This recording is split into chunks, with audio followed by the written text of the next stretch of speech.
what are you doing? Are you squatting below parallel and eating red meat? Yeah? Didn't your doctor tell you they'll kill you? And you're doing both at the same time? That sounds like a myth we need to bust.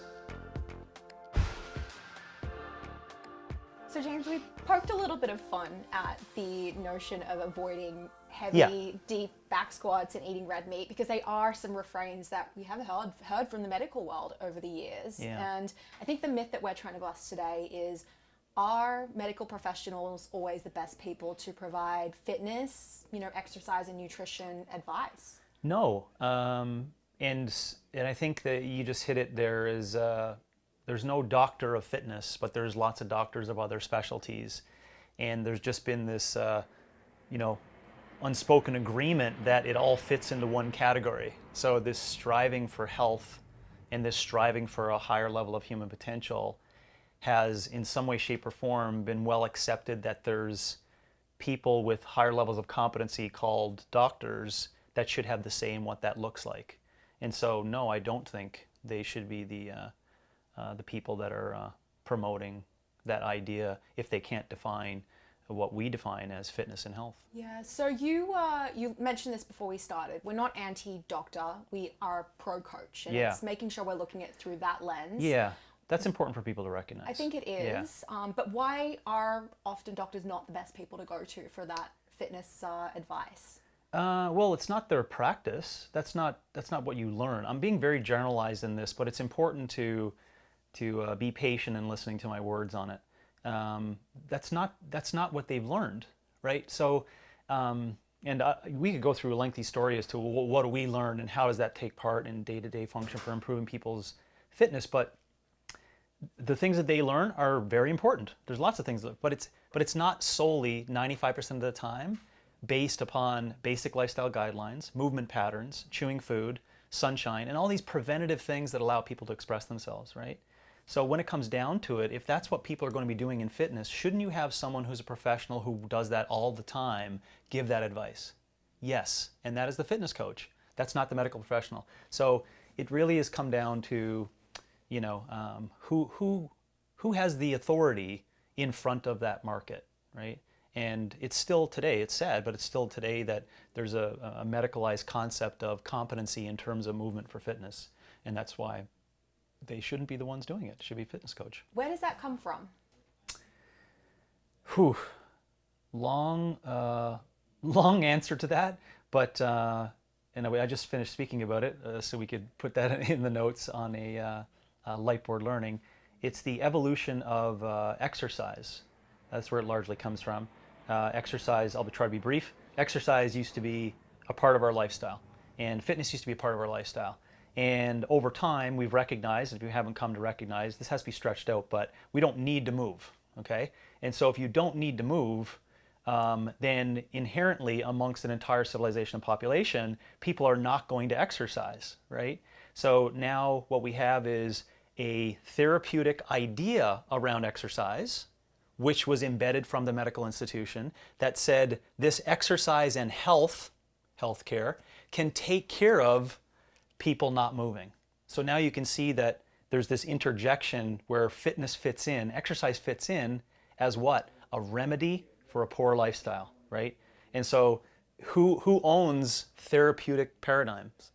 It's the medical institutions or medicine in general. And that's where civilization is going to look to people who are like, well, what should I do? What should I do, wise one, for exercise? And there's a lot of well-intentioned people inside the medical industry who would say, we'll go out there and chew broccoli and move and et cetera. But I was trying to be short, but that's where it came from. It's the evolution of exercise at a point where we don't need to do it. So we got to figure out what our deepest intentions are of our practices of that. Yeah, I know, just based on my experiences working with clients who are over fat, they've gone to their doctors and the advice has been move more, eat less. Yeah. But that advice is not really attached to any okay, here's how we actually make that happen. Yeah. Here's how we incorporate movement into your daily life.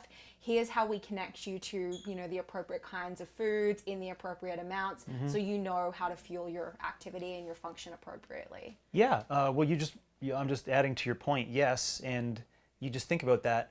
there's well-intentioned people giving that prescription, right? But they don't have time. The systems and the institutions and the whole system is not set up for a 90-minute conversation. But guess what profession is set up for that? Coaching. Fitness coaching, right? That we involve our entire operation around that, right? We've built education for 10 years on that idea. It starts with a conversation. It doesn't end with the P of NEPA, prescription, right? So whenever people have 12 minutes, well, now it's 11 minutes. If you have 11 minutes, what do you prescribe? Just keep moving and eat a little less. So it's from good intentions, but they shouldn't be the holders of that information to that person. Instead, the door should come through fitness. If they eventually end up in medicine, ironically, that's where they need to be taken care of, right? At that acute level, long-term care, trauma, disease states, figuring shit out, that's their specialty for that. But at the front end, if we know the answer to all those woes is just a better lifestyle and motivation around human potential, man, we're the ones that should be doing that. And so we're left with this like crunch, which is why we're discussing this, right? We need to discuss this more, is who's in control of getting in front of that group to make the biggest impact, you know? Because, like you said, health is, owned by the medical industry. I've seen it play out. I felt some pressure myself as a fitness coach to know more about anatomy and understand all of the science underneath and get really complex and use big terms with my clients and go like deep down the rabbit hole of understanding hormones. And I think there's, some basic competency that a coach needs to understand, but there's also a limit, right? Yes, there is. And that the journey went on I recommend it as a natural practice for all coaches, right? But you just do that over time to validate the basics. That's why you do it. But as you're validating for 12 years and spending all that money on the medicalized institution courses, you start recognizing you come back to what? These basic principles that you learned in a 2-week course or a 6-month course called CCP that said, if you just abide by these principles, it'll help all those people.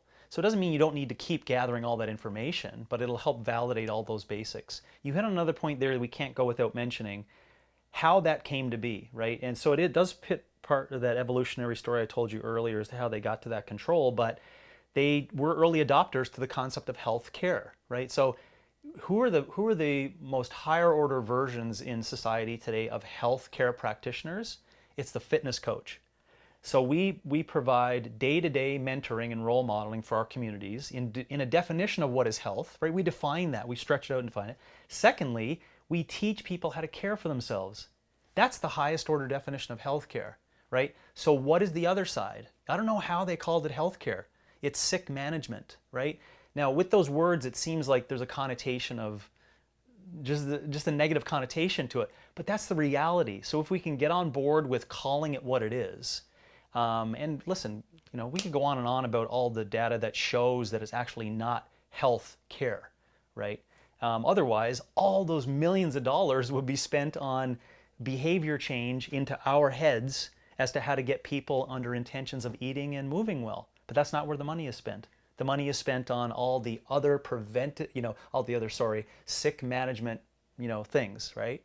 And so it's just a reality. It's a tough uphill battle, but I think clarifying language is more important, which is what I hit on what you just mentioned there. That language piece, I agree, is so important because you think about, the end consumer, the person who's trying to do the best for themselves and look after their health. They hear the term healthcare and they think that's where they need to go. Mm-hmm. But when you have sick management and then healthcare over this side, where sick management is recovering from acute illness or injury, and then healthcare is those great behaviors, daily exercise, eating healthy foods, everything that a coach does, it lets that person know where they need to go. Yes. And you are able to have this great professional working relationship where there is a back and forth where appropriate between those two areas, but we're not getting that like weird kind of gray area that's happening now. Yeah, no, and there'll always be tension there, which is great, right? And let's just, understand that the reason why there's that tension, because remember, if you focus entirely on the highest order version of that concept of healthcare, it dissolves the other side. And everyone knows that, right? Everyone knows that. And it is a pipe dream to think about it happening, but it doesn't mean we stop discussing it. So that's why there's tension, is that if you look really hard at it, it's like, I will have no business, right? And isn't that the greatest thing though, right? Less disease, active individuals, growing minds for generations and generations. Yeah, do you want that? You want that? Yeah. Health coaches and health professionals are the ones that create that. So you see that it's very understandable that the tension will always be there. And so this is why we need to have these conversations to create more language to understand which lane we sit in as coaches. And you have to be aware of the encroachment. You have to be aware of the onslaught. You have to be aware that when that client comes in, this is in their psyche for generations of this is how they perceive fitness and physical sovereignty and what this means.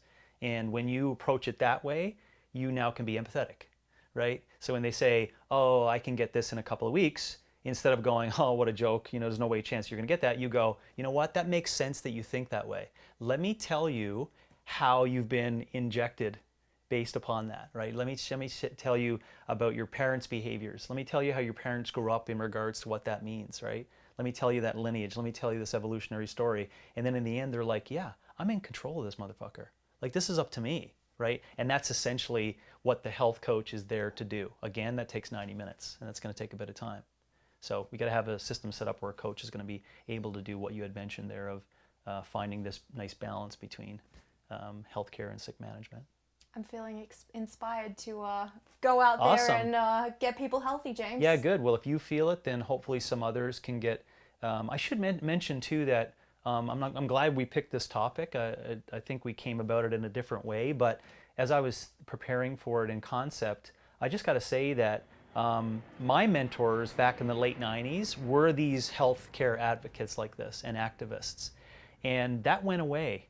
And I'm not sure what happened there, and I'm not sure. Maybe it's for another time we can think about it, or I can put it on another podcast. But I'm just really proud of the fact that I'm stepping into that role of 20 years ago. These coaches gone by who were my mentors. That now I'm basically fulfilling that healthcare advocacy role. You're certainly that for a lot of us. Thank Awesome. you, James.